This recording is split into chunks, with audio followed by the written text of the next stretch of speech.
कहानी की शुरुआत 25 मिनट के बिल्डिंग के पास से शुरू होती है, जहाँ पर हम दो कॉलेज के स्टूडेंट को देखते हैं। लड़की का नाम जूलियन और लड़के का नाम पैट्रिक होता है और वह दोनों अपने रिलेशनशिप के मैटर के बारे में बातें कर रहे होते हैं। लेकिन तभी वो बातें करते हुए इतना खो चुके थे कि वह दोनों एक सुनसान से इलाके में पहुंच जाते हैं और वह दोनों सामने दिख रहे पार्क के अंदर चले जाते हैं, जो कि वह पूरा सुनसान होता है। लेकिन तभी अचानक से उन दोनों के सामने चौंका देने वाला दृश्य दिखाई देता है, जो कि उसे पहाड़ के बीचों बीच व्हाइट कलर की सीढ़ी दिखाई देती है, जो कि वह दिखने में काफी अलग था और वो उसे देखकर काफी डर जाते हैं और वो दोनों वहां से भागने लगते हैं। लेकिन वह दोनों पार्क से निकलते उससे पहले उसके सामने लाल कलर के कपड़े पहना हुआ अजीब सा क्रिएचर आ जाता है और उसकी एक आंख फूटी हुई थी और वह छोटे से बच्चे की तरह दिख रहा था और वह जानबूझकर पैट्रिक के सामने आकर उसे रोकने की कोशिश कर रहा था। और ये देखकर वह दोनों वहां से भागने की कोशिश कर रहे थे, लेकिन उससे पहले अजीब सा दिखने वाला क्रिएचर उसके सामने आ जाता है और उस क्रिएचर के हाथ में जो कटर होता है उससे उन दोनों की चमड़ी को निकालकर उन दोनों को खा जाता है। और अब सीन शिफ्ट होता है और हमें अगले दिन दो लड़कियों को दिखाया जाता है और उन दोनों का नाम एलिस और जूही होता है और वह दोनों एलोनिया सिटी को छोड़कर हाई स्टडी के लिए मूव ऑन करते हैं। इसके बाद हम देखते हैं कि वह दोनों उसी जगह पे पहुंच जाते हैं और वहां पर आते ही उन दोनों ने एक घर किराए पे लिया होता है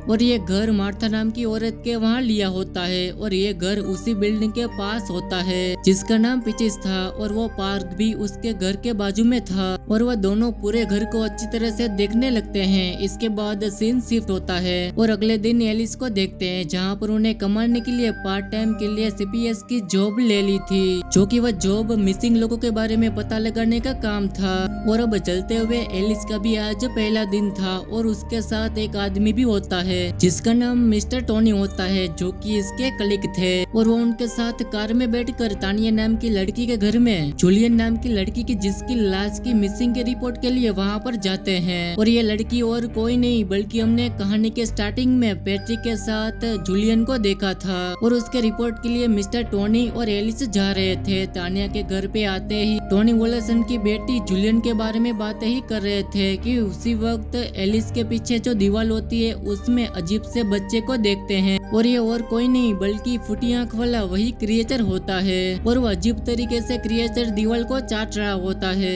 और वहाँ पर बैठी हुई एलिस को कुछ अजीब फील होने लगता है, उसे लगता है कि उसका पेट कोई अजीब तरीके से चाट रहा हो और वो जानना चाहती है कि ये क्या हो रहा है और वो तानिया और टोनी को बताए बगैर वहाँ जो दीवार होती है उसे वहाँ पर देखने के लिए जाती है। लेकिन तभी वो देखती है कि दीवार पर यानी कि कमरे के पीछे एक बहुत ही बड़ा हॉल दिखाई देता है और उसके अंदर किसी बच्चे की हंसने की आवाज आ रही थी और वो सुनने में भी बहुत ही डरावनी लग रही थी। और ये आवाज को सुनने के बाद एलिस डर जाती है और वो टोनी को तुरंत अपने पास आने को कहती है। इसलिए वह दोनों मिलकर उस हॉल को देखने के बाद उस कमरे के अंदर जाने का फैसला करते हैं। लेकिन वह दोनों उसके अंदर जाते उससे पहले वह दरवाजा अंदर से लॉक हो जाता है और यह देखकर वह दोनों जैसे तैसे करके उस दरवाजे को तोड़ देते हैं। लेकिन तभी हम देखते हैं कि तानिया अचानक से गायब हो जाती है, जो कि हमने थोड़ी देर पहले देखा था और वो तानिया अपने आप ही गायब हो चुकी थी, यानी कि उस क्रिएचर ने उसे मार दिया और वो क्रिएचर उसको खा चुका है। और अब सीधा सीन रात को मार्था के घर पे दिखाया जाता है, जहाँ पर हम एलिस और जूही को देखते हैं, जहाँ पर आज हुए तानिया के घर पे अजीबोगरीब रहस्य के बारे में एलिस जूही से बात कर रही थी।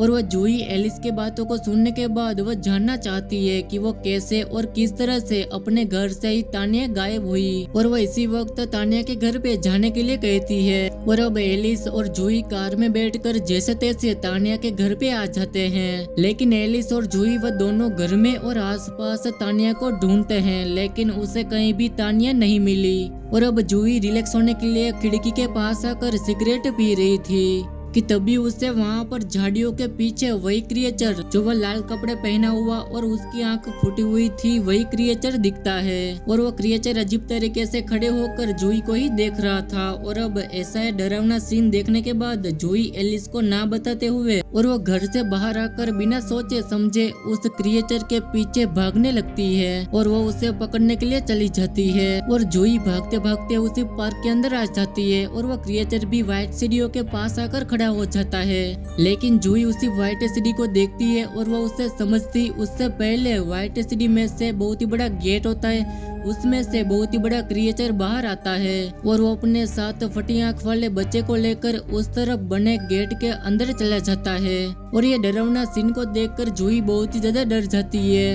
और वो इतना ज्यादा डर चुकी थी कि उसे काइनेट ड्राफ्ट हो जाता है और वह जूही जैसे तैसे अपने घर पे आ जाती है और वह एलिस को नाइट में हुई डरावनी चीज और उसी क्रिएचर के बारे में बताती है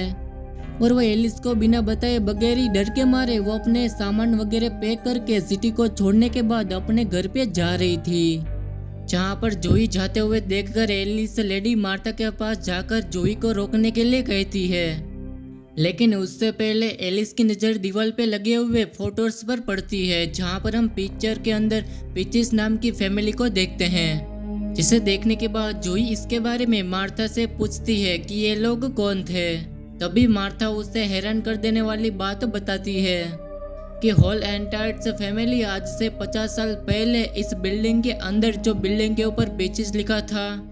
और वह सभी बिल्डिंग के अंदर आग लग जाने से वो सभी लोग जलकर मर गए थे। इसके बाद हम जूही को बस स्टैंड के पास बैठा हुआ देखते हैं जो कि वह बस के आने का इंतजार कर रही थी। लेकिन उसी वक्त हम यहाँ पर बूढ़े से एक आदमी को देखते हैं जो कि ये और कोई नहीं आज से 50 साल पहले मरे हुए मिस्टर पीचिस थे। और इसी के साथ ये एपिसोड यहीं पर ही खत्म हो जाता है। अगर आप सभी को इसके आगे के एपिसोड चाहिए तो आप कमेंट करके जरूर से बता देना। अगर आप सभी को कहानी पसंद आई हो तो वीडियो को लाइक कर देना।